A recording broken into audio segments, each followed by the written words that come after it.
Hello friends. நான் சரவணா. நான் 10th படிச்சுட்டு இருக்கும்போது தான் என்னோட அண்ணனுக்கு மேரேஜ் ஆச்சு. அண்ணி பேர் ஹர்ஷினி. வயசு 26. எனக்கும் அவங்களுக்கும் வயசு டிஃப்ரென்ஸ் அதிகமாக இருந்தாலும் அண்ணி மேலே எனக்கு பாசம் அதிகம். என்னை நல்லா கவனிச்சுப்பாங்க.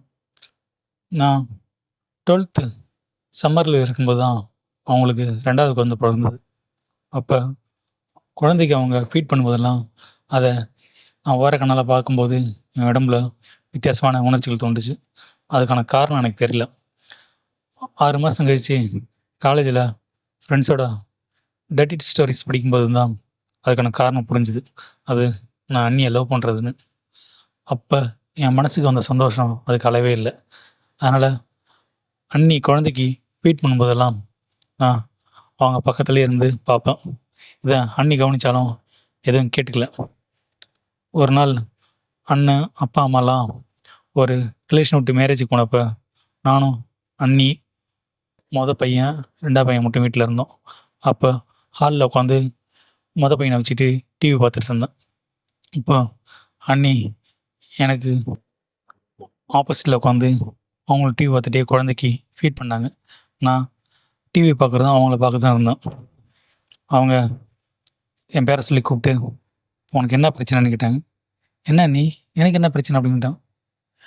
நீ ஏன் குழந்தைக்கு ஃபீட் பண்ணும்போதெல்லாம் வித்தியாசமாக பார்க்குற, என்னாச்சு அப்படின்னு கேட்டாங்க. அதெல்லாம் ஒன்றும் இல்லை, நீ உண்மையை சொல்கிறியா இல்லை உங்கள் அண்ணனுக்கு ஃபோன் பண்ணுமான்னு கேட்டேன்.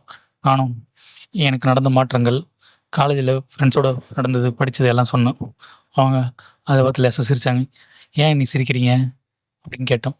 அதுக்கு அவங்க, இல்லை நான் டிவிலையும் நியூஸ் பேப்பர்லையும் தான் இதுமாரி குழந்தை அண்ணியை லவ் பண்ணுறதெல்லாம் கேள்விப்பட்டிருக்கேன். இப்போ அது எனக்கு நேர்லேயே நடக்குது, அதை நினச்சேன் சிரிச்சேன்னாங்க. ஏன் நீ தப்பாக நினச்சிட்டிங்களா அப்படின்னு. இல்லை, இந்த வயசில் எல்லாருக்கும் வர்றது தான், பட் எல்லாருமே மனசுக்குள்ளே வச்சுப்பாங்க, நான் கேட்டது நீ சொல்லிட்ட அப்படின்னாங்க.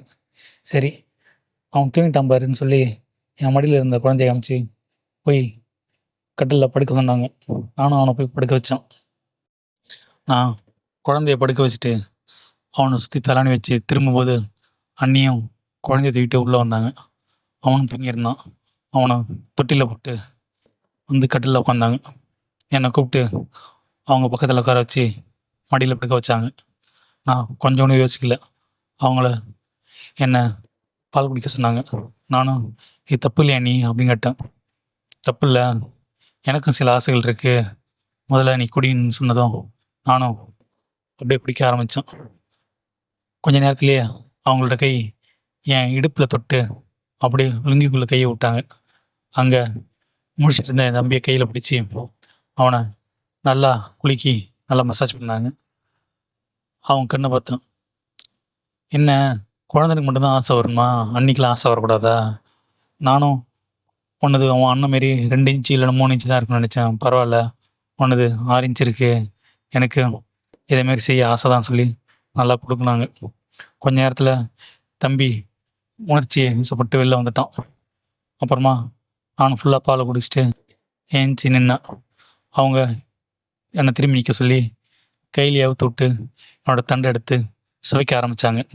நானும் அவங்களுக்கு நல்லா சுவைக்க வாகா கொடுத்தேன். அப்படியே கொஞ்சம் கொஞ்சமாக அவங்க ஃபுல்லாக என்னோடய ஆளுகைக்கு வந்து அவங்கள அப்படியே தடவி நல்லா சந்தோஷமாக இருக்க ஆரம்பித்தோம். அவங்களுக்கு பிடிச்சிருந்தது. அண்ணன் வீட்டில் இல்லாத நேரமெல்லாம் அண்ணி கூட நான் நல்லா குஜாலாக இருந்தேன். இதை வீட்டுக்கு யாருக்கும் தெரியாமல் பார்த்துக்கிட்டேன். Okay friends, thank you.